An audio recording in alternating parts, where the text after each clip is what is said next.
Hola, muy buenos días a todos. Nuevamente estamos dándoles la bienvenida a este programa del AMPAC, que es un programa para pacientes y surgió del exitoso programa que tuvimos ahora en el Día del Corazón, donde la idea era llevarles a ustedes las verdades del corazón, que comprendieran por qué la enfermedad cardiovascular tiene la importancia que tiene, porque es la que causa más muertes en todo el mundo, y cómo la enfermedad cardiovascular no es una maldición, no es una sentencia de vida, no, es un estilo de vida que uno decide.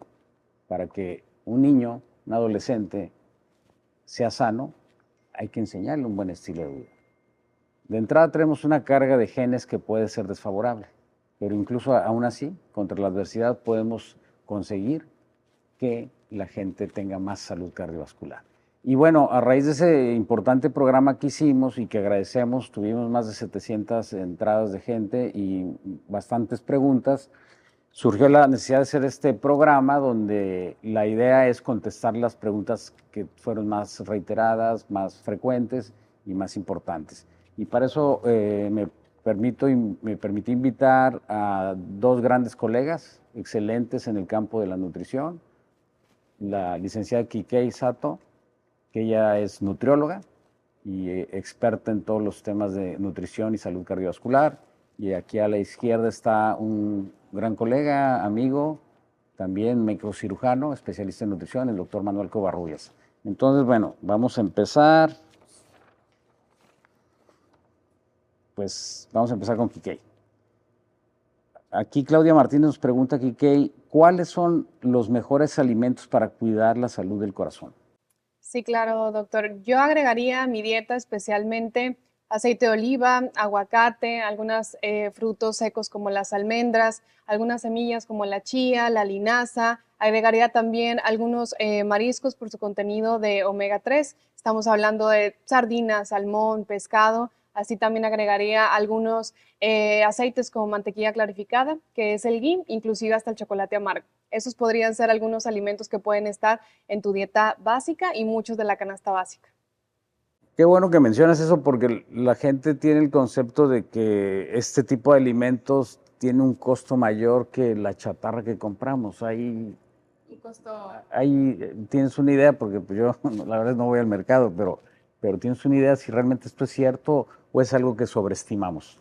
Realmente es algo que sobreestimamos, doctor, porque realmente una alimentación balanceada y saludable puede ser de la canasta básica. Muchas veces pensamos que comer saludable es caro, cuando realmente si hacemos la cuenta y vemos cuánto gastamos en pedida, en comer fuera, en comprar comida rápida, en salir, en alcohol, etcétera, ya tú haces el balance y dices, no, realmente las decisiones que yo estoy tomando en base a mi alimentación son distintas, pero no significa que comer saludable sea caro. Es más que nada prioridades del paciente, doctor. ¿Dónde les gusta a ellos pues gastar? Y bueno, eso es muy útil lo que dices porque eso lo que determina más bien es el estilo de vida del paciente. Y vuelvo al punto, el estilo de vida es el responsable de tu salud cardiovascular futura y la de tus hijos, porque ese estilo de vida lo van a, lo van a adquirir tus hijos. A ver, Manuel, otra pregunta. Nos dice aquí, bueno, tengo una pregunta esta. Pete Valdés dice, soy delgado, porque pues bueno, ahorita nos va a decir él cuál es el concepto de delgado, y suponía que tenía una alimentación sana, pero mi colesterol LDL, recordando que el colesterol LDL es la partícula de lipoproteínas que más genera aterosclerosis, que las arterias se tapen, en conclusión, está en 140. Ya el doctor Covarrubias nos va a decir ese nivel, cómo debe aplicarse. Y la pregunta es, ¿me podrán decir qué comer o no comer para bajarlo? Sí, bueno, básicamente la primera aclaración que tenemos que hacer es el concepto delgado. Claro. Si tomamos, por ejemplo, en cuenta el casi obsoleto índice de masa corporal, pues obviamente es entre 18.5 y 24.99, sería un paciente que consideraríamos que está dentro de límites aceptables y podríamos decir que es delgado, pero la actual definición de obesidad no es exceso de peso, es exceso de grasa con respecto a la edad, estatura y género. Y en ese concepto, pues obviamente puede ser un paciente que aparentemente esté en un índice de masa corporal normal, pero con un porcentaje de grasa alto, lo cual pues de alguna manera este paciente tiene obesidad. Obviamente la obesidad es una enfermedad poligénica que tiene una base importante y si hablamos en lípidos, lipoproteína A contribuye al riesgo, al igual que el colesterol LDL o las lipoproteínas de muy baja densidad o densidad intermedia, tenemos un riesgo residual que es el colesterol no HDL y también tenemos una situación de colesterol total y de triglicéridos, que al final no es una sola parte, no es un solo concepto, sino es toda una parte que vamos acumulando precisamente con este tipo de alimentaciones ricas en grasa, grasa saturada y específicamente productos de origen animal. Entonces, obviamente todo eso, más aparte los aspectos poligénicos de cada una de estas partículas, que obviamente hacen que este paciente pues podría tener ese tipo de situaciones y que de alguna manera lo primero que tenemos que hacer es pues que ese paciente verdaderamente se haga una impedancia, veamos verdaderamente en qué condiciones está para poder tomar la sugerencia del tratamiento o no tratamiento o de la modificación en el estilo de vida, específicamente en una dieta. Dieta que obviamente la más estudiada y la más importante es dieta mediterránea, en donde las características es que debe ser una dieta suficiente, armónica, equilibrada, fisiológica y lo más importante, completa. Y además, obviamente, actividad física y específicamente actividad aeróbica, que es lo que más le pega a este tipo de situaciones, con menos estrés, con las características de tener una vida saludable. Y a eso es lo que se dice. Usualmente la pirámide es parte de esta situación y la base antes era panes, cereales y leguminosas, pero ahora no, ahora la base es actividad física. Entonces, el nuevo concepto que tenemos que mandar a toda nuestra población es cuánto tengo que caminar para tener derecho a comer. Claro. Y antes el concepto de las pirámides era cuánto tengo que comer para activarme. Entonces tenemos que hacer algo así como pay per view, ¿no? O sea, primero me muevo, tengo derecho y ahora sí más o menos llevo una dieta saludable, que esa es parte de lo que tenemos que modificar. Y es que culturalmente creo que tenemos la idea de que delgado igual a sano, ¿sí? Tenemos como que esa imagen y con sobrepeso igual a no estar sano, ¿no? Y realmente la salud no se basa en el peso total, sino más bien en la composición corporal del paciente y como dice el doctor, el porcentaje de grasa que tiene esa paciente. Muchas veces vemos a una persona delgada que tiene muy malos hábitos de alimentación, malos hábitos inclusive de fumar, de alcohol, y aunque esté delgado, no significa que esté sano. Tiene que ver mucho con el porcentaje de grasa corporal que tenga el paciente. Ahora, la pregunta sería, Juan, tú como cardiólogo, ¿has visto gente delgada que se infarta? Sí, claro. Miren, acaban de dar un panorama muy amplio los doctores, y aquí Quiquei, el doctor Covarrubias, Quiquei, de realmente cómo repercute el estilo de vida. O sea, el estar delgado, entre comillas, es según el peso que tienes, pero el peso no define tu composición corporal. ¿Okay? Tú puedes estar en peso, pero si el porcentaje de grasa corporal, que no te lo mide la báscula que tiene el doctor que visitas en su consultorio, ni la báscula que compran en casa, no. Hay unas nuevas básculas que te pueden dar más o menos un aproximado de qué porcentaje de grasa tiene tu cuerpo, que eso es lo que realmente sucede. Un paciente puede tener un índice de masa corporal normal, sí, no está obeso, no tiene sobrepeso, índice de masa corporal normal, y se infarta, sí, claro que sí, porque tiene un LDL como el que dice Pitt, 140. El LDL es una de las lipoproteínas que carga y transporta el colesterol que produce el hígado para que se distribuya, porque el colesterol es una materia prima que sirve para distintas funciones. Pero cuando el LDL está en exceso en la sangre, que dicho sea de paso, el nivel fisiológico, funcional de cualquier ser humano de LDL no debe pasar los 70 miligramos por decilitro, 70, prácticamente ni el 10% de la población tiene 70 o menos sin tratamiento, ¿ok?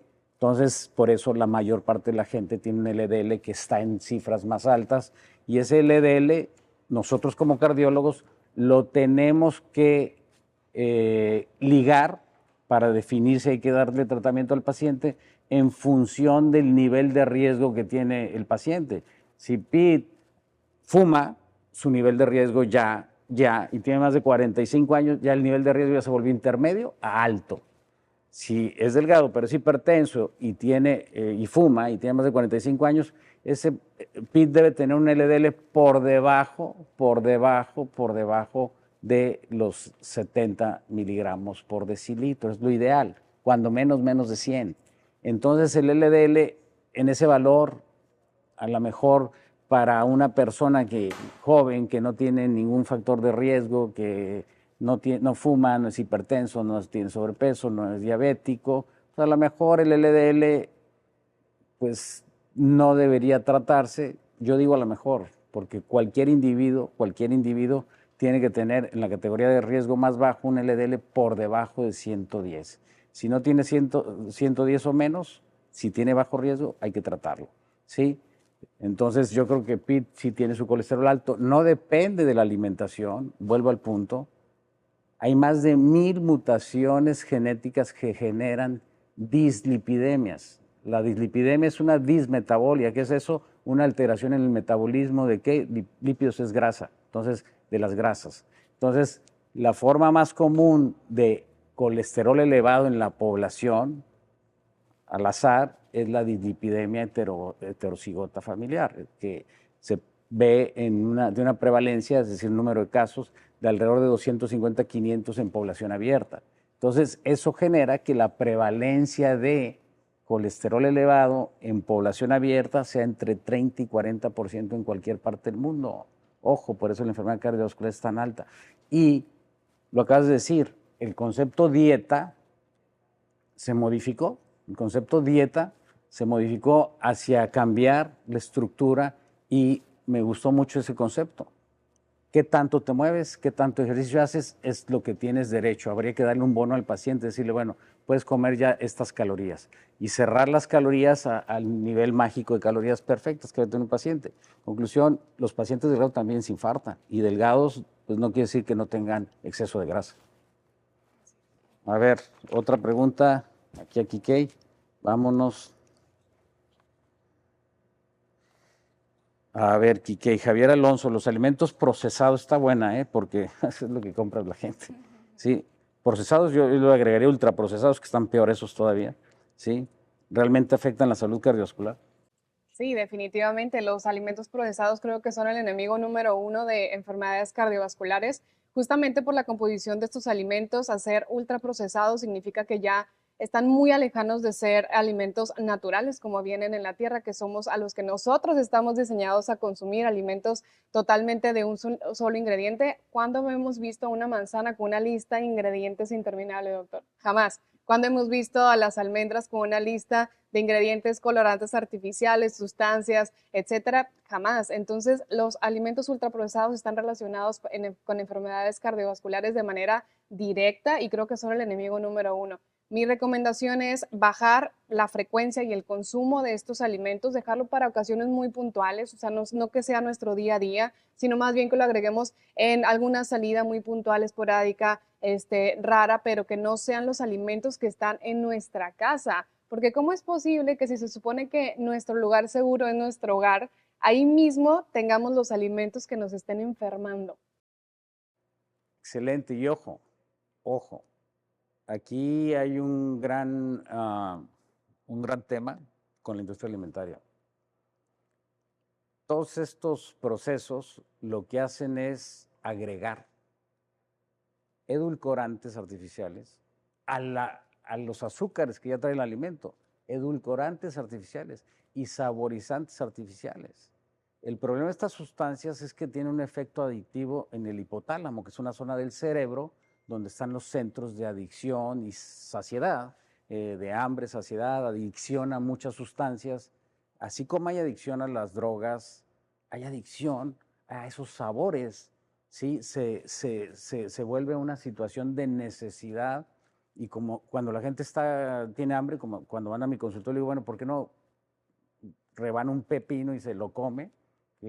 Fresco, riquísimo, bla, bla, bla, y se le va a quitar el hambre. No, o una jícama que no tiene calorías. No, van y buscan ese tipo de alimentos. Ojo, ese es un gran defecto, ¿no crees?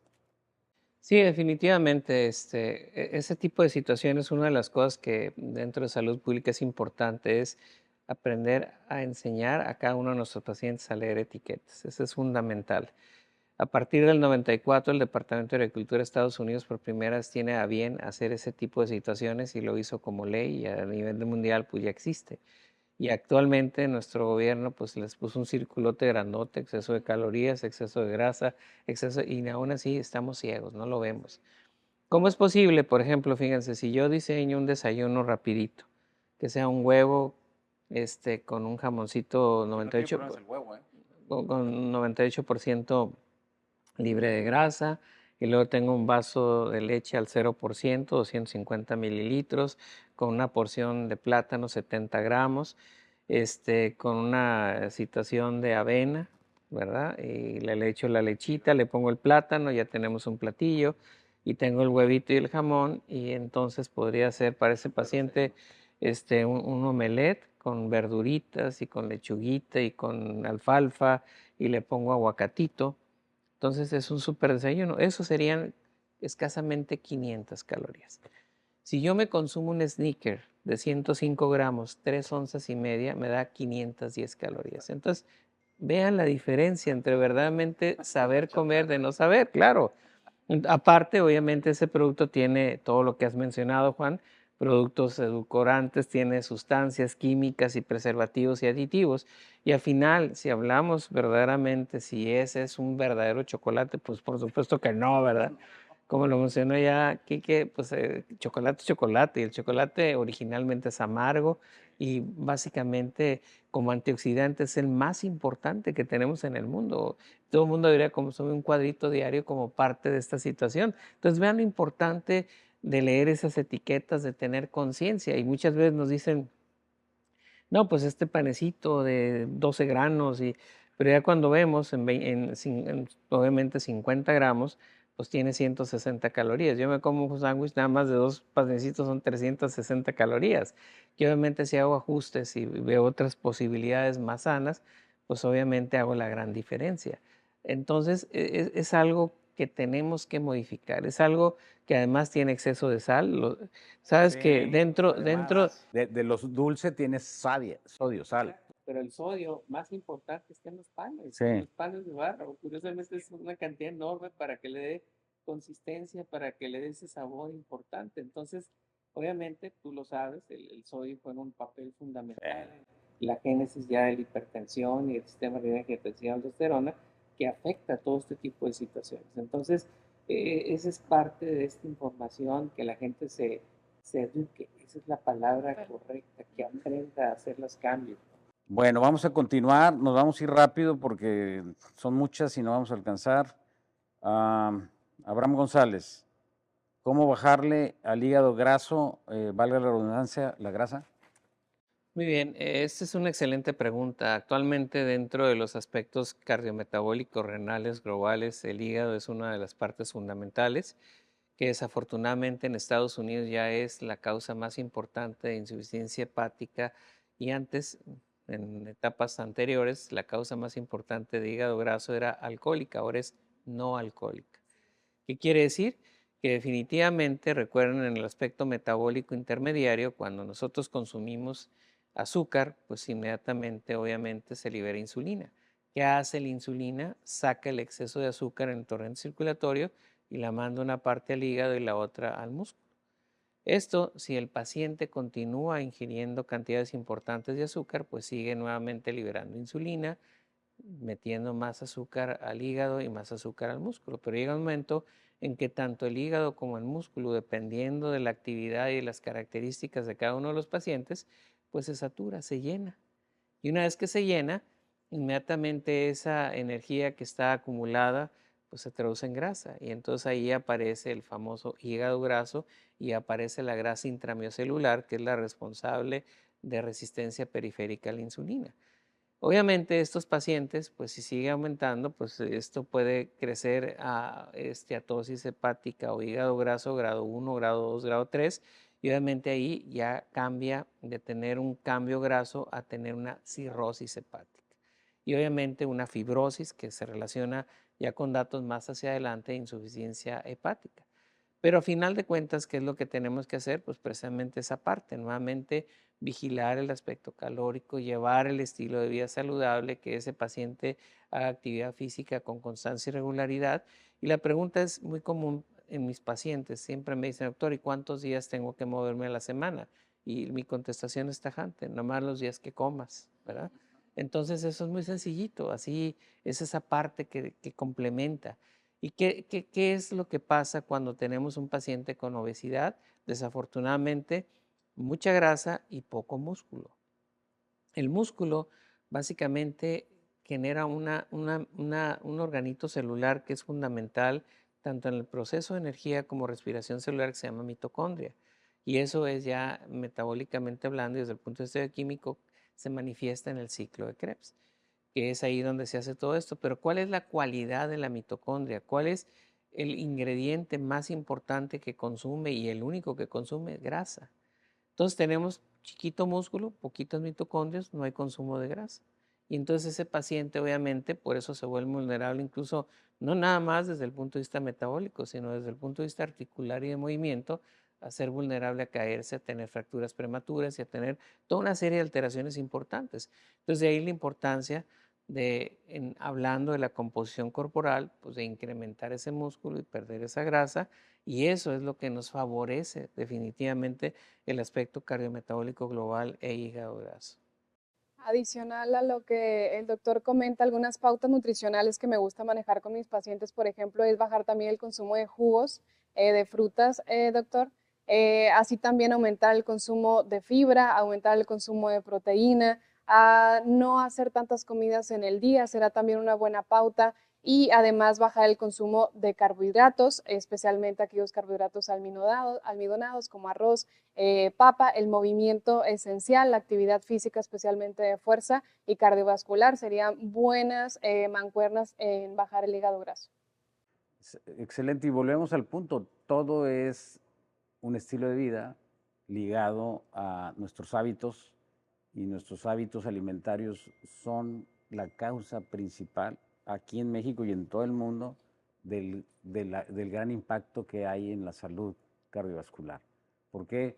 Porque el exceso de alimentos, el exceso de alimentos, el exceso de calorías es el inicio de todos los males.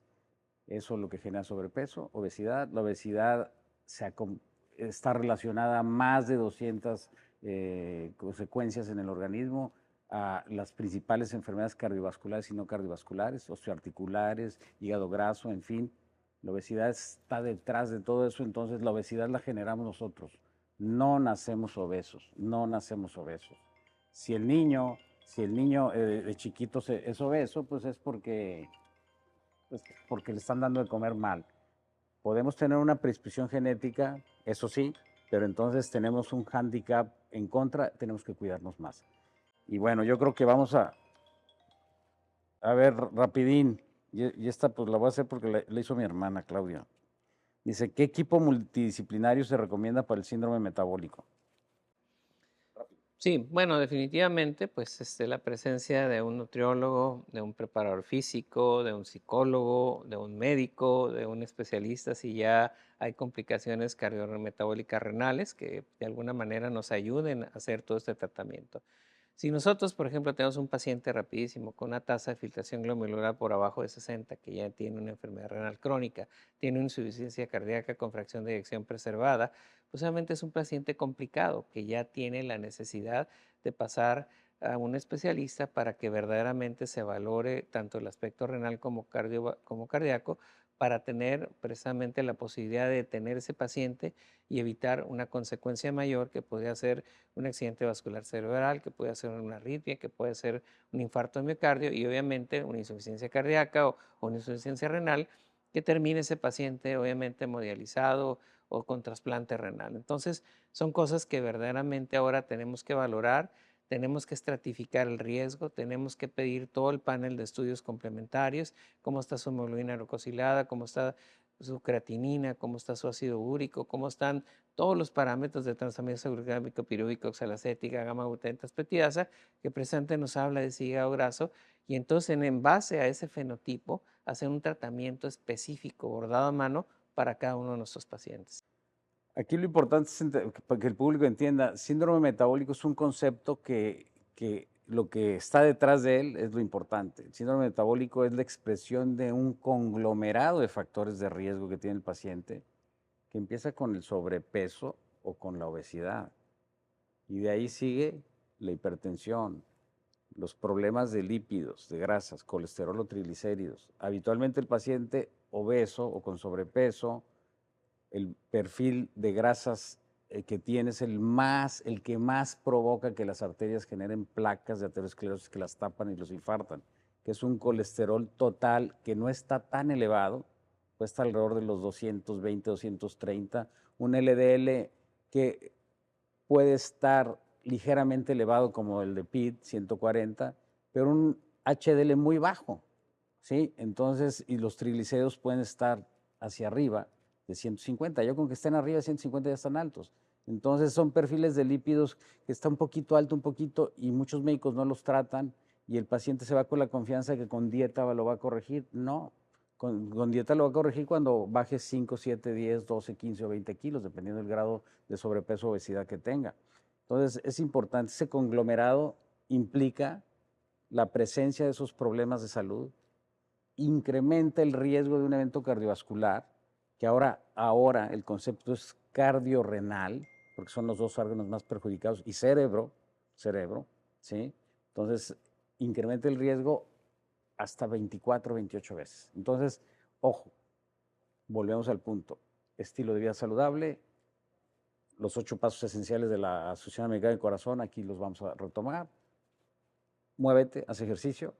La mejor manera de hacer ejercicio, la más recomendable, como dijo Manuel, el día que comas, muévete, ¿ok? Pero cuando menos 5 sesiones estructuradas de ejercicio cardiovascular por semana, 5 días de la semana, que no son 2, que no son 3, son 5 días a la semana, un mínimo de 30 a 60 minutos de cualquier actividad aeróbica, desde caminata, no caminar, paso viejito, caminata firme, ¿sí? Lo ideal es alcanzar 10,000 pasos, 30 a 60 minutos, combinado con 3 a 4 sesiones de ejercicio de resistencia muscular, que dicho sea de paso, genera masa muscular, reduce la resistencia a la insulina, para mover los músculos más útiles para la función psicomotriz de cualquier ser humano, ¿sí? Y eso sería ideal, 30 a 40 minutos de ejercicio de resistencia. Aliméntate pero saludablemente. Además de los grandes ejemplos que nos dieron de dieta saludable, son las cantidades. No debemos comer más de lo necesario, ¿sí? Debemos concentrar nuestras calorías entre 1,500 la mujer, 1,800 el hombre.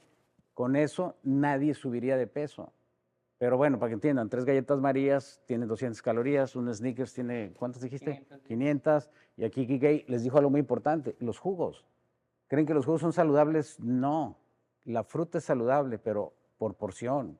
No más de, mis sugerencias, ustedes son los nutriólogos, no más de 3 porciones de fruta al día. Porciones, ¿sí? Entonces, dieta, ejercicio, no fumar, dormir cuando menos sus 7, 8 horas, manejo del estrés psicosocial que tenemos, no drogarse, no, el alcohol, muy importante. Ahora la nueva tendencia no es que una copita o 2 al día de vino, eso fue una situación que generó mucha permisividad en la gente, que bueno, tómate tu copita, no, 3 copas por semana y en situaciones ocasionales, como dijiste bien. Entonces yo creo que con esas pautas podemos, vamos a cerrar aquí la sesión de preguntas y respuestas, ya la nutrióloga se quedará porque hay un montón de nutrición. Yo les agradezco a todos ustedes, te agradezco Manuel que hayas venido. Esto da pie para que tengamos un segundo programa que lo vamos a estructurar y se van a quedar con Kike para que ella les responda ya preguntas ya dirigidas al tipo de alimentación. Muchas gracias. Que tengan muy buen día a todos y gracias por escucharnos.